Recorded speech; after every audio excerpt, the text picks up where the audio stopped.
안녕하세요. 만나서 반갑습니다. 개천에서 용재한다의 김용재입니다. 자, 오늘도 시청자 여러분의 사연과 함께 시작을 해보겠습니다. 안녕하세요, 용재형. 이런 기사 읽어보셨나요? 하한가에도 19조 B2 금감원 2차전지 작전주의 경고. 저는 솔직히 기사를 읽고 기가 찼습니다. S지발 하한가 사태 이후 오히려 B2가 늘어났다는 것인데 이 개인들의 신용 물량이 어디로 갔느냐? 바로 2차전지랑 반도체로 간 거지 않습니까? 여기에 에코프로는 신용 매수도 안 되는데 왜 2차전지 작전주라는 이상한 타이틀에 엮는지 모르겠습니다. 오히려 공매도 세력과 한창 전쟁 중인데 일부러 주가 누르려고 저러나 싶기도 하고요. 그래서 궁금한 것들이 몇 개 있어 적어봅니다. 1번, 여론에서 떠들듯이 2차전지 업종이 고점이라 생각하시나요? 2번, 금감원의 경고처럼 빚내서 투자하는 게 무조건 잘못된 건가요? 3번, 신용 장부가 높아진 종목들은 무조건 투기 종목들인가요? 미래 가치를 보고 신용 매수한 사람들도 있지 않을까요? 4번, 실제 작전주로 엮인 종목들은 2차전지가 아닌데 왜 언론은 2차전지를 예로 들까요? 특히 에코프로 그룹주들을. 이상 궁금한 사항들 소장님의 생각이 궁금하여 끄적거렸습니다. 읽어주셨다면 감사하겠습니다. 금감원에서 여러 가지 내용들이 좀 나오고 있는 내용에 대해서 적어보신 것 같은데 하나하나씩 질문에 대한 이야기를 한번 해보겠습니다. 여론에서 떠들듯이 2차전지 업종이 고점이라 생각하시나요?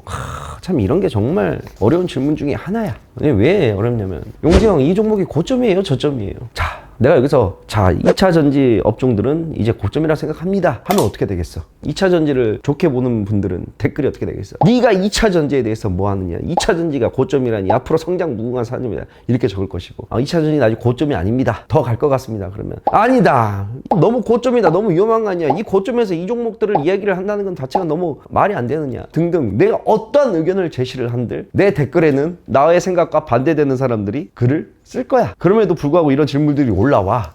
그래서 이런 질문들은 진짜 건너뛰고 싶어. 안 하고 싶어. 나도 그냥 내 생각을 그냥 내가 마냥 갖고 싶어. 그런데 늘 그렇지만 여러분들, 2차전지 업종이 지금 고점이냐 고점이지 않느냐는 그렇게 중요할까요? 중요하지 않다고 생각합니다. 저는 개인적으로는 2차전지가 앞으로 늘 작년부터 계속 얘기를 했던 일관된 내용이긴 하지만 2차전지는 앞으로 더 무궁무진한 가치를 지닐 것이고 더 무궁무진하게 발전을 할 수 있는 가능성이 굉장히 남아있다고 봐요. 왜냐하면 산업 전망이라는 게 그렇잖아요.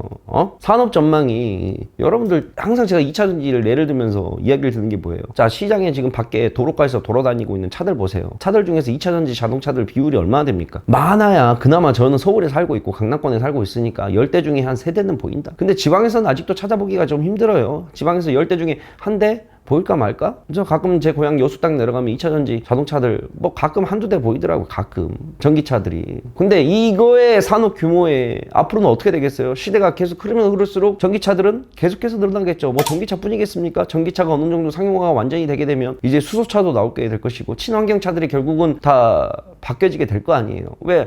세계의 흐름 자체가 이제 친환경으로 넘어가고 있기 때문에 R이 100이라는 말이 괜히 나오는 게 아니죠. 리사이클 가능한 자원으로 우리가 100%로 만들자라는 게 괜히 나오는 게 아니고 유럽부터 미국 전 세계들이 지금 다 동참을 하고 있고 우리가 알고 있는 대기업들도 지금 R이 100을 선언을 하고 다 가고 있는 추세지 않습니까? 근데 이제 겨우 요거 성장률에 회사의 매출이 나오고 이렇게 나오고 있는 시대의 패러다임을, 산업의 패러다임을 바꾸는 산업인데 겨우 이 정도 성장에 이 정도의 매출과 영업이익이 나오는데 앞으로 더 얼마만큼 더 무궁무진하게 가겠냐 이거죠. 방금 여기서도 반도체도 나왔었지만 마찬가지로 2차전지 전기차들이 산업이 성장이 되면 반도체 쪽도 당연하게 올라갈 수밖에 없습니다. 거기는 반도체 안 들어갑니까? 반도체가 당연히 들어갈 수밖에 없죠. 그리고 반도체도 마찬가지지만 이제 고성능 AI들이 나오면 인공지능심 AI 챗봇부터 시작해서 GPT부터 시작해서 얼마나 많은 산업들이 바뀌고 있지 않습니까? 그럼 반도체 수요는 더 늘어날 수밖에 없는 게 기정사실이고요. 그러면 반도체 산업이나 전기차 산업이나 결국에는 산업 파이가 계속 커진다는 거에 보게 된다 그런다면 이 시장의 규모가 지금 우리가 여기에 고점이라 생각할 수 있냐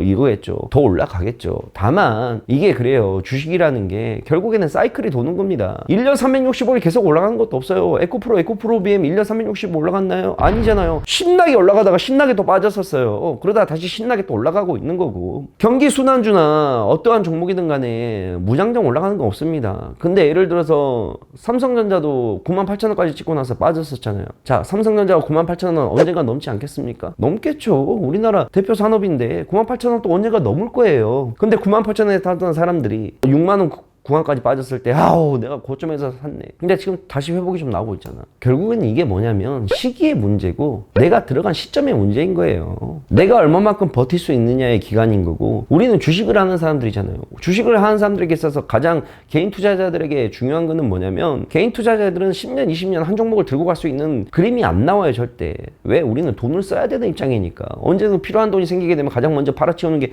주식인데 개인의 순환매의 구조는 기관과 외인들의 투자하고는 다르다 이거지. 그래서 주식에 대한 고점과 주식에 대한 저점을 결국에는 뭘로 우리는 결정을 해야 되냐? 시점으로 결정해야 되는 건데 이왕이면 싼 가격에 살려고 노력을 해야 되는 거고 이왕이면 비싼 가격보다는 아직 바닥에서 치고 올라오지 못한 저평가주들을 살려고 노력하는 이유가 그런 거지 않습니까? 그래서 단순한 질문 자체가 2차전지 업종이 고점이라고 생각하나요? 대해서 답변을 한다 그런다면 저는 이런 식으로밖에 대답을 할 수밖에 없는 거. 내가 10년, 20년 들고 갈 자신이 있다? 그럼 2차전지 고점이 아닌 거고 아이고 10년, 20년? 그게 뭐야? 난 당장 1년이 문제고 하루하루가 문제인데 그런 사람들이 봤을 때는 고점이라고 생각할 수도 있는 부분이고 결국에는 우리들의 각자 가진 개인의 환경과 투자 환경에 따라서 고점과 저점은 제가 봤을 때 결정되는 게 아니어진가 라고 저는 조심스럽게 이야기를 좀 드리겠습니다. 자, 이번 질문이 금감원의 경고처럼 빚내서 투자하는 게 무조건 잘못된 거예요. 아니죠. 금감원의 경고처럼 신용과 대출이 나쁜 게 아니에요. 왜냐? 우리가 코로나 대세 상승장일 때는 신용 껴야지 당연히. 대출 껴야지. 투자금에 얼마 만에 찾아온 대세 상승장인데 그때는 그냥 대충 갖다 종목 사도 먹는 장이었는데 테마의 순환매가 끊기지 않고 자고 일어나면 종목들이 전부 다 상승에 상승을 거듭하고 있는 장이었는데 그럴 때는 신용과 대출까지 껴서 리스크를 좀 감안하더라도 대세 상승장에도 투자를 해야지. 근데 요즘 장세에서는 신용과 대출까지 끼면서 할 필요가 있냐라는 질문에 대해서 저는 좀 너무 이르지 않나? 좀 리스크가 너무 크지 않나? 라고 생각을 하는 거고 이게 결국에는 베팅에 대한 부분 내가 신용과 대출을 얼마만큼 써서 하냐 마느냐 그거는 이것도 마찬가지로 본인이 시장을 바라보는 본인의 선택이고 주식에 대해서 자신이 있으면 신용과 대출 끼는 거야. 근데 주식에 대해서 자신이 없으면 신용과 대출 못 끼는 거고 근데 금감원도 그렇고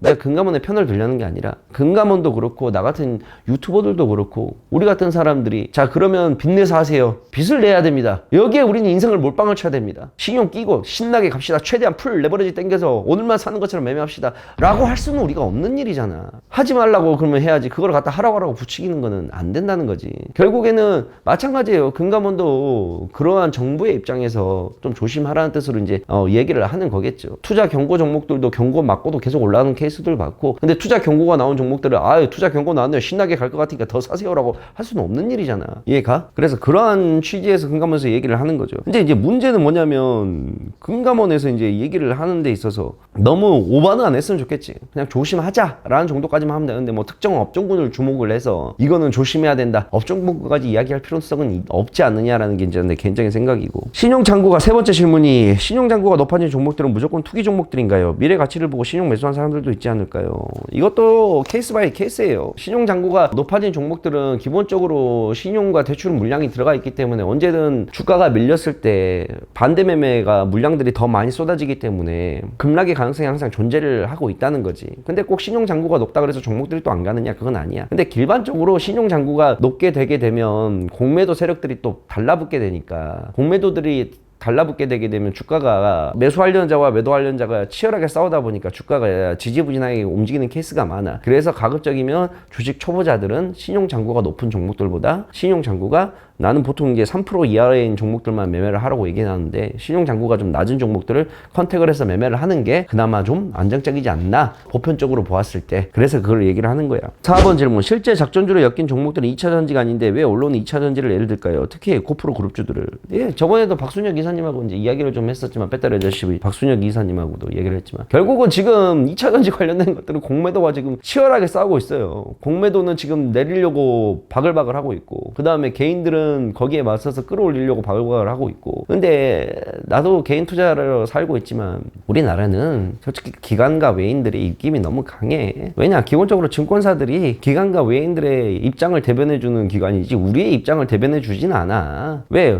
항상 얘기를 하잖아. 개인들은 항상 짓밟히는 존재야. 우리들은. 기관과 외인들은 자금력과 단합이 되잖아. 근데 우리나라 개인 투자자들은 단합과 그게 조직이 안 되잖아. 왜? 우리는 다 말 그대로, 그래서 우리들을 뭐라 그래? 개인 투자자라 그러지. 우리를 뭐 연합 투자자라고 부르진 않잖아. 조직 투자자, 연합 투자자라고 하진 않잖아. 우리는 말 그대로 개개인이란 말이야. 그러다 보니까 이러한 부분에 있어서 기관과 외인들한테 항상 좀 당하고 하는 수밖에 없지. 그래 지금 뭐 2차 전지 관련된 것들, 특히 에코프로 같은 경우에는 공매도 애들하고 신나게 싸우고 있는 판국이다 보니 그들이 언론을 끼든 뭘 하든 계속 뭐 이러한 부분들을 개인들에게 좀 압박을 하는 것도 어느 정도 있고, 매스미디어 자체가. 그래서 좀 부정확하다고 보는데, 결국에는 내가 그래서 언론들을 안 믿어요. 주식에 있어서 언론을 믿을 필요가 없는 게, 객관적인 사실만 믿으면 돼. 주관적인 사실은 믿을 필요가 없는 거야. 예를 들어서 다우지수가 얼마 떨어졌다, 뭐 미국 정부에서 어떤 걸 발표했다, 한국 정부에서 또 어떤 걸 발표하고 금리를 얼마 올렸다, 이런 건 객관적인 사실이잖아. 이런 것만 보는 거야. 그 위에 주관적인 내용이 반영된 것들은 보지 마. 예를 들어서 각 증권사들이 매년 1월 1일이 되게 되면 발표되는 코스피 코스닥